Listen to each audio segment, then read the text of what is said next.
Continuano le interviste di Ciao Italia TV e la notizia di Ginevra alle istituzioni locali ginevrine. Lo scorso 19 gennaio è stata la volta del Consiglio amministrativo del comune di Chembur, tra l'altro uno dei comuni partner della SAIG. Il sindaco Christian Nicolin, con i consiglieri amministrativi Beatrice De Candolle e Pierre De Barge, assieme al segretario del comune André Nasel, hanno accolto l'equipe nella sala consigliare, ove si sono messi a disposizione per rispondere alle domande predisposte, in un clima disteso e cordiale. Bonjour et bonne année da Chembur, de la commune de Chembur. On commence l'année en interviewant le conseil administratif de la commune de Chembur, qui compte 8609 habitants, et on vous présente les conseils administratifs, le maire et le conseil administratif, Madame le maire Christiane Nicoline, Madame la conseillère administrative Béatrice De Candolle et Monsieur Pierre Debarge. On commence naturellement avec le maire. Bonjour et bonne année Madame le maire. La première question qu'on voudrait vous poser, c'est il y a un rapport avec la mairie. Parmi les responsabilités dont vous de Caster sont chargées, il y a la petite enfance.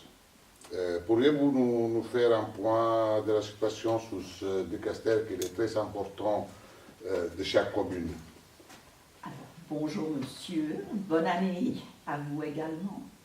Donc, effectivement, la petite enfance occupe une place importante dans la commune de Chembur. Nous avons une crèche qui est sur 2 sites.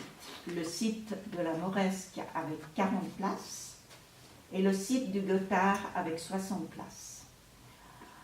Jusqu'à cette année, la commune de Chêne-Bougerie était en partenariat avec nous, c'est-à-dire que sur les 100 places existantes, 50 places étaient dévolues à Chêne-Bougerie et 50 places à Chêne-Bourg. Chêne-Bougerie ayant construit sa propre institution dès la rentrée 2017, c'est-à-dire en septembre 2017, Chêne-Bourg récupère les 50 places de Chêne-Bougerie, c'est-à-dire que nous aurons 100 places en crèche. Le site du Gothard, c'est un site, c'est une maison qui est classée et c'est un site qui avait besoin de beaucoup de travaux.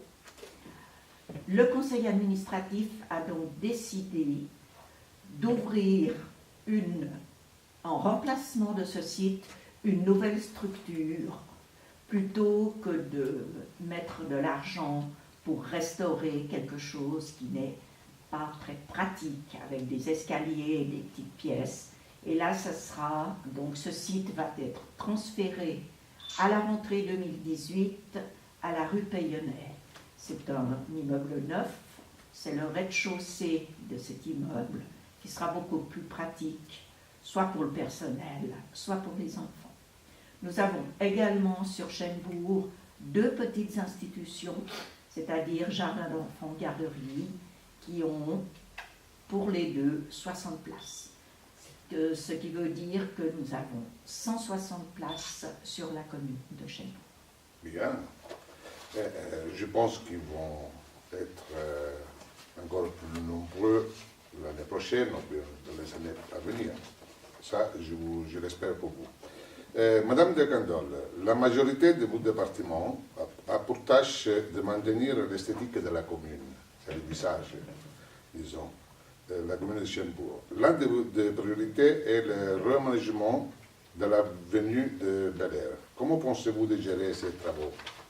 Donc, comme vous savez, nous avons une base légale, une obligation légale fédérale qui nous oblige à assainir les routes communales comme les routes cantonales en mettant un revêtement phono-absorbant.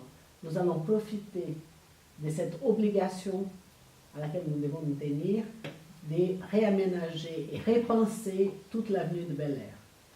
Aujourd'hui, nous allons profiter demander un crédit d'études au conseil municipal. En principe, ça sera à l'ordre du jour du conseil municipal du mois de février. Cette étude permettra non seulement d'étudier la possibilité de redonner la beauté de cette avenue telle qu'elle l'avait, parce qu'elle était considérée comme la plus belle avenue du canton de Genève, avenue des Tilleuls du canton de Genève, et donc étudier que ce soit les revêtements, les collecteurs. Nous allons profiter de changer tous les collecteurs et de pouvoir réétudier aussi de quelle manière on va mettre les pistes cyclables qui a été provisoire, qui avait été imaginé par mon collègue il y a quelques années, avec l'arrivée du cycle d'orientation qui maintenant n'est plus chez nous. De quelle façon nous allons imaginer un réaménagement où toute la mobilité, qu'elle soit douce ou pas, puisse cohabiter parfaitement. Merci, madame. Monsieur Debarge, le sport et la culture sont deux départements que ça vous concerne. Et on sait très bien que c'est deux thématiques importantes. Ça commence déjà des jeunes et ils vont déterminer l'éducation de l'homme adulte, disons. Quels sont les défis, par exemple, ce qui ça vous concerne à Chembourg, du centre sportif Soumoulin? Comme vous savez, le sport au niveau de Chêne est en étroite collaboration avec les deux autres communes, avec Chêne-Bougerie et Tonnet via le centre sportif Soumoulin, en sachant que la population des trois communes va augmenter. Donc on est déjà en train de regarder des améliorations et voir, et ça c'est la question, je ne sais pas combien, trouver des lieux pour pouvoir agrandir le centre sportif Soumoulin. Mais pour l'instant, nous sommes en train d'étudier la rénovation des vestiaires et l'agrandissement pour les sportifs, notamment pour les joueurs de foot. Mais nous avons aussi d'autres problèmes, puisque vous savez qu'au centre sportif Soumoulin, nous avons du foot en première ligue, nous avons du volley en Ligue A, nous avons du basket en Ligue B, nous avons du hand en Ligue B également. Nous avons le hockey qui est en première ligue, mais qui, on le sait, restera qu'en première ligue puisque la patinoire n'est pas homologuée pour aller plus loin. Nous avons du patinage artistique, de la boxe, enfin, donc vraiment, on fait partie au niveau de Genève, certainement le centre sportif le plus important et celui qui nous pose pas des problèmes, mais qui nous pose des problèmes au niveau des subventions pour les jeunes. Et nous avons décidé cette année de trouver des nouvelles solutions pour accorder les subventions plus équitables par rapport à tous ces clubs, comme je vous l'ai dit. Donc ça sera ça. Et puis par la suite, l'agrandissement, ou trouver des espaces pour pouvoir agrandir pour le terrain de foot, pour le tennis, pour le basket, enfin, pour tout. Ouais. Merci. Alors, Madame le maire, bonjour.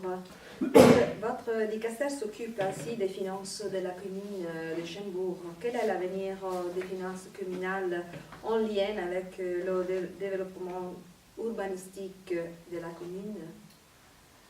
Alors c'est sûr que ces prochaines années, la commune va subir un profond changement avec l'arrivée du SEVA et la construction de tout ce quartier de la gare. Ce quartier de la gare verra la création de 250 logements, d'un centre commercial, de boutiques, de bureaux, ce qui va nous amener à moyen terme une manne financière non négligeable, parce que notre commune est une commune quand même avec pas mal de précarité. Mais toute médaille a son revers. Ça veut dire que ce nouveau quartier, pour notre commune, les investissements sont très importants. C'est-à-dire qui dit nouveaux logements, arrivée de nouveaux habitants, dit aussi plus d'enfants dans nos écoles, plus de petits-enfants dans nos structures petite enfance, également des espaces verts, des parcs publics. Le conseil administratif incorpore ne désire pas que Chênebourg devienne soit une cité dortoir, soit un centre administratif. Le conseil administratif mettra tout en œuvre pour que Chênebourg reste une commune où il fait bon vivre, comme actuellement. Mais c'est vrai que financièrement, ça a un coût, mais pour nous, il y aura aussi de belles réalisations. Madame de Candolle, toujours à propos du SEVA, donc les grands chantiers du SEVA avancent et vont arriver à Chênebourg. Quelles mesures avez-vous prévoir afin de gérer la sécurité dans les nouveaux quartiers de la gare avec l'arrivée du SEVA? Comme vous savez, pour la commune de Chênebourg, le fait d'avoir une gare pour le Léman Express sur notre territoire va nous apporter un développement extraordinaire. Mais par contre, une gare apporte toujours des nuisances. Raison pour laquelle nous sommes en contact avec plus particulièrement les départements de sécurité et de l'économie, M.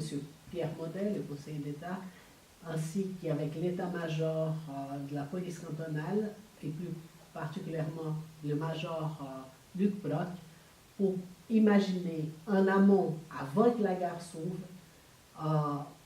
une stratégie sécuritaire pour ces lieux.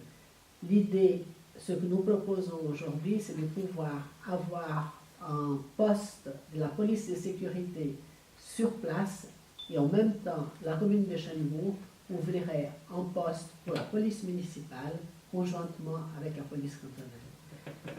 Parallèlement, nous pensons déjà en amont à tous ces problèmes de sécurité. Nous, dans tous nos parcs, tous nos lieux sensibles de la commune, nous avons installé, ou nous installons, nous continuons à installer des caméras pour préserver la tranquillité de la population. Et nous sommes également en train d'augmenter notre effectif de la police municipale, puisque cette année, nous aurons un 6e agent de la police municipale qui sera engagé, plus 2 auxiliaires de sécurité. Donc, nous sommes en train déjà de nous préparer d'avance, ce qui n'empêche pas qu'au moment que la gare sera ouverte, nous devrons faire une étude pour voir quel type d'effectif nous devons avoir à ce moment-là.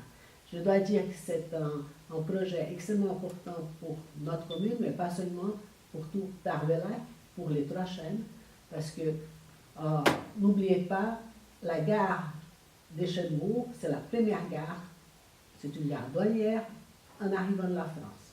Donc, vous pouvez imaginer quelles sont les nuisances et les problèmes de délinquance qu'on pourra rencontrer si on ne se prépare pas d'avance et si on n'a pas une présence policière importante sur place. Monsieur Desbarges, la restructuration de la moderne salle du Point Favre a augmenté le nombre des événements à Chênebourg. Quelle est la politique culturelle communale au Point Favre? Alors, il faut dire que le Point Favre rentre dans sa 13e année d'existence. Donc, c'est un adolescent.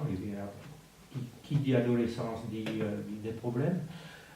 Cette année, nous avons un budget pour l'ensemble des 30 spectacles qui viennent de 160 000 francs, qui a été discuté avec mes 2 collègues et tout. Et grâce à Catherine Origa, nous pouvons dire que le Point Favre travaille, j'ai l'habitude de dire, à 360 degrés, c'est-à-dire qu'il n'y a pas de spécificité particulière, mais nous recevons des one-man shows comme Anita Frey qui revient assez souvent, ou les frères, comment ça s'appelle, Burton, qui vont revenir.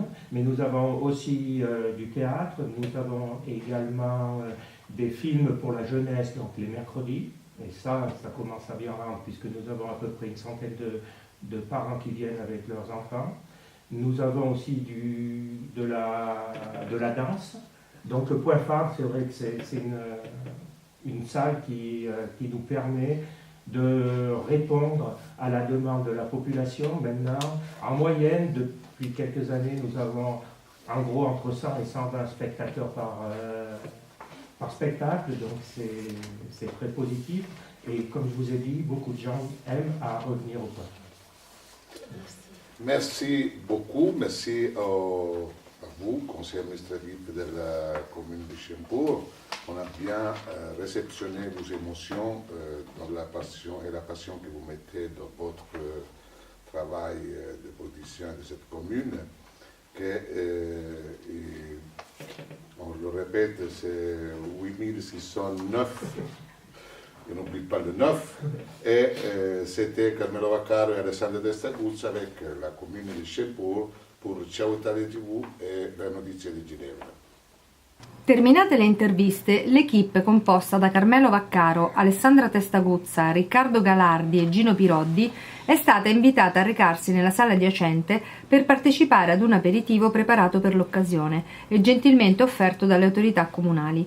Questa intervista è stata anche un'occasione per confermare le già esistenti cordiali relazioni tra il comune di Chembourg e l'italianità, rappresentata dalla SAIG e da Ciao Italia TV, che da sempre viene da esse promossa. In virtù di tali pregresse relazioni, la consigliera amministrativa, nonché deputata al Gran Consiglio del Cantone e della Repubblica di Ginevra, Beatrice de Candolle, è stata nominata a rappresentare il comune al Comitato d'Onore della SAIG.